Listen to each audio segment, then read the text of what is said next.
Hi, I'm Adamo with Wild and Wise Women, Wild and Wise Sisterhood, and welcome to your divine appointment in this series of soul questions. The first soul question that I asked is, who am I? When we have a daily practice of asking ourselves, well, not just ourselves, but asking the universe, source, spirit, God, whatever you wish to call that consciousness of genius and knowledge and intuition and magic, whatever you call that source, asking, who am I? Not who does everybody else think I am? Who am I really? And as we remember who we are and ask that second soul question, what do I want?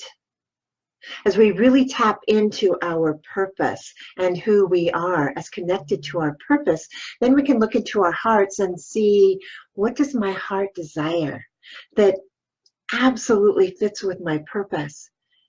Not what I'm told I need to want, but what I actually do want in my life. And then this third soul question, how can I serve? How can I serve? Let's start with knowing that we are all here to serve. And when we ask ourselves the soul question of how can I serve, we literally open a portal every single day to discovering and remembering what true service looks like, the truth of service.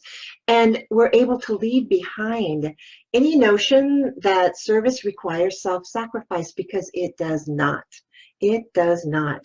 So let's talk about how to stop depleting ourselves in service to others and how to transform our service and our being of service into a way of life that energizes us and enables us to live, not just us, but everyone around us. It enables us, a good word, enable, because it's not always on the dark side of enabling. There's also a positive side of enabling. And in knowing how can I serve, it enables us and everyone around us to live a life of thriving love. Whoa, that sounds amazing. This is what I know.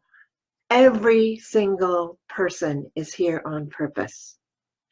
Every single person is here to serve. Some of us aren't that conscious about it, and that's okay. Not meant to be.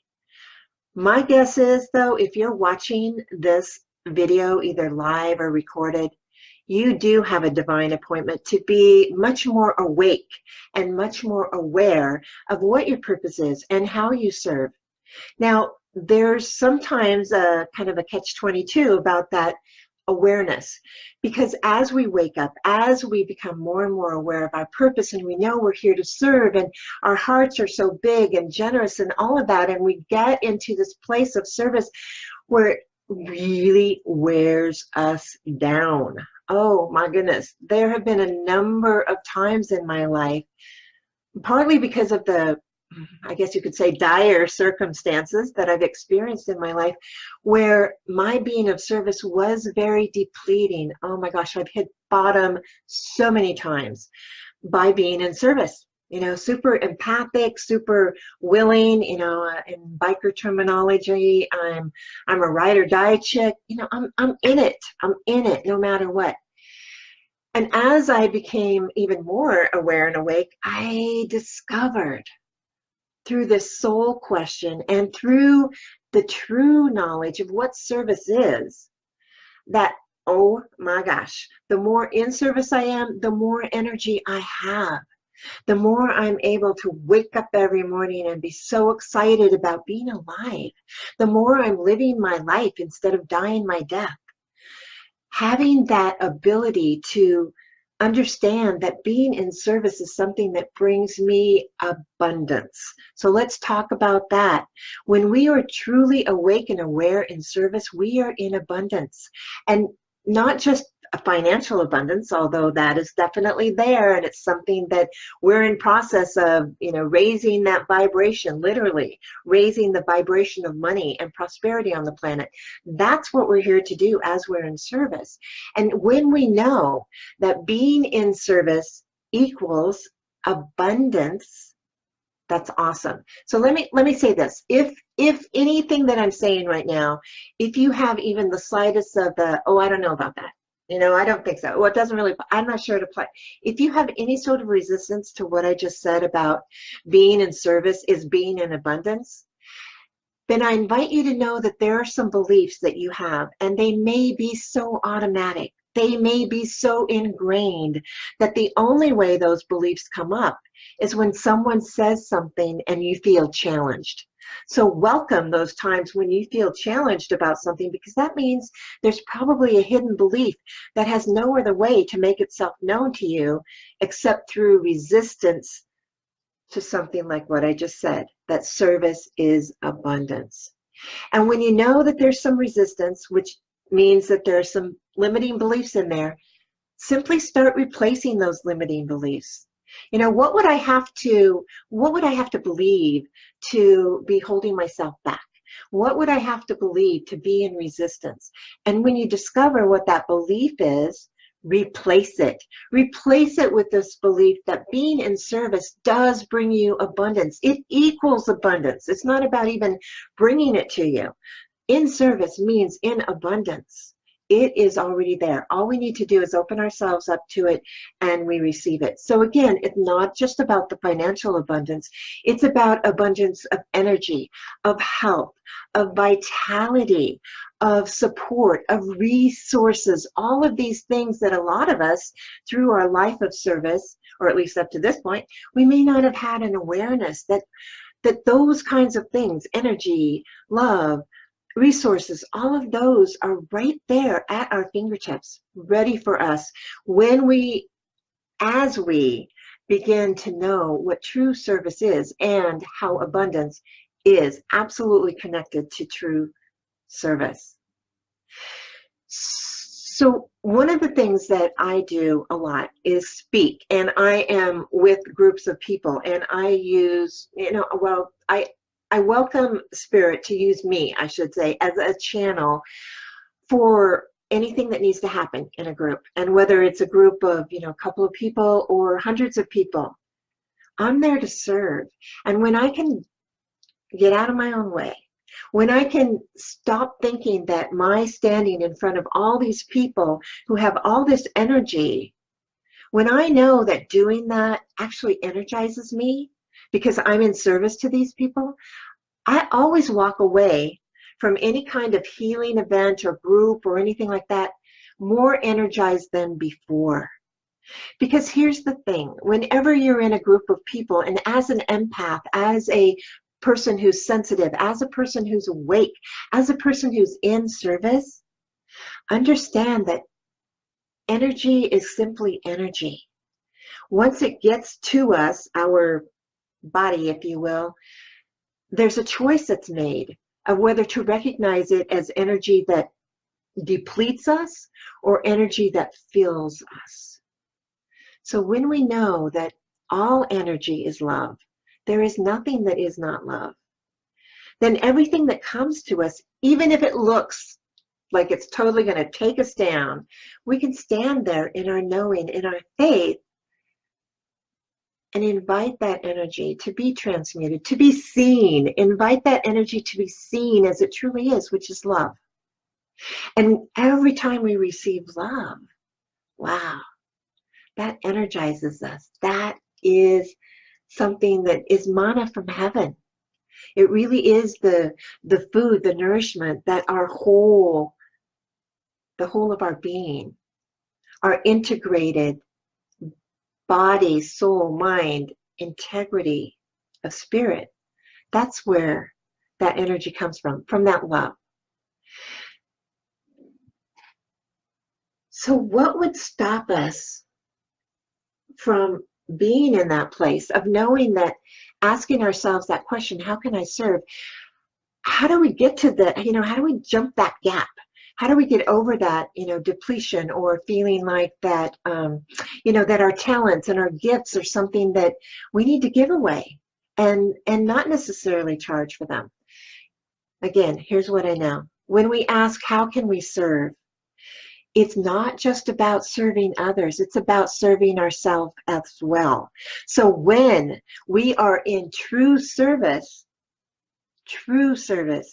we are serving not only ourselves, everyone else around us, and not only everyone else around us, we're serving ourselves. So begin to be aware of what your concept of service is. And I would invite you, if money is something that doesn't have a big attraction for you, no worries. Because here's the thing, being in true service, which equals abundance, go ahead and invite that money in. Because even if it isn't something that you need or want, even if you choose to live a simple, frugal, most amazing, awesome, and blessed life, that when there's a lot of money coming through because you're on purpose and in service, that's just energy, money in the form of energy, magic in physical form, which is what money is. You can take that magic, that money, and you can use it to do so many things in the world. So regardless of how you feel about money or financial abundance, with respect to service, go ahead and invite it in. Because as you invite that in, you allow everything else, more of everything else. If we choose to say no to any part of abundance, we're kind of stifling all parts of abundance. The universe doesn't really care it doesn't make that distinction. It's like, okay, Bev doesn't want a lot of abundance. If I'm saying, I choose to live simply, I don't need a lot of money. But that's not what the universe hears. It hears, well, Bev doesn't really need abundance, so let's just tamp it down a little bit. The universe is very cooperative. It's very co-creative. So invite that abundance in, and I promise you, as it comes in, you'll know exactly what to do with it. There'll be somebody who comes along that says, hey, I really need this to do that. And you will go, I can do that. I can help you with that. Because that's what I choose to do, and because I am so abundant in service. So I invite you, along with your other two soul questions of who am I really? What do I want truly? And how can I serve in a way that service was always meant to be?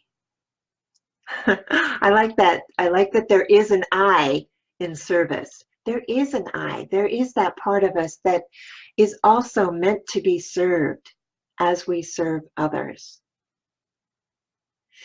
Look for those limiting beliefs. Invite them to show up. And as they show up, replace them. As a matter of fact, you can start with your new beliefs right now. And understanding that as old beliefs show up, which they will, you can replace them. You can retire them. You can thank them for being of service to you. Because there's a reason those beliefs started, those beliefs developed. There was a reason. So thank you. Acknowledge those old beliefs and then let them go. And understand that every single day you're willing to wake up and ask the universe, how can I serve? There's such magic in that. And that's the other thing that I want to say as well. When I'm truly in service, and as you step in more and more into who you really are and what you really want and how your heart's desires are related, they're not just related, they're intrinsic. They are part of how you are in service to this world. And as you know more about that, as you experience more of that, oh my gosh, life becomes so fun.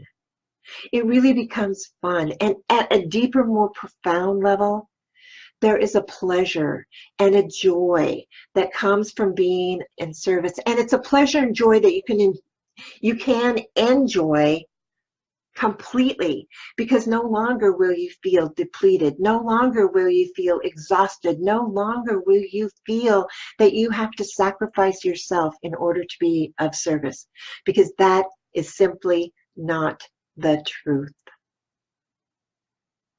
Putting ourselves into a mindset of knowing that service equals abundance, allowing ourselves to have spirit literally cleanse us of all of that and replace all of our beliefs in a way that serves us and others.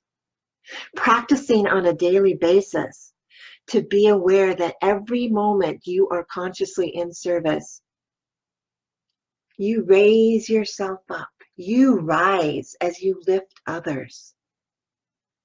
That is the nature of true service in this world.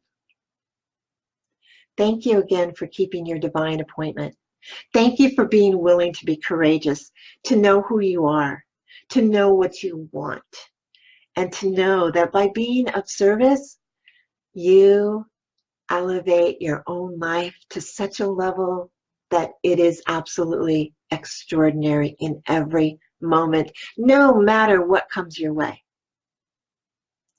Adamo with Wild and Wise Women, Wild and Wise Sisterhood. I look forward to seeing you again. Until then, love.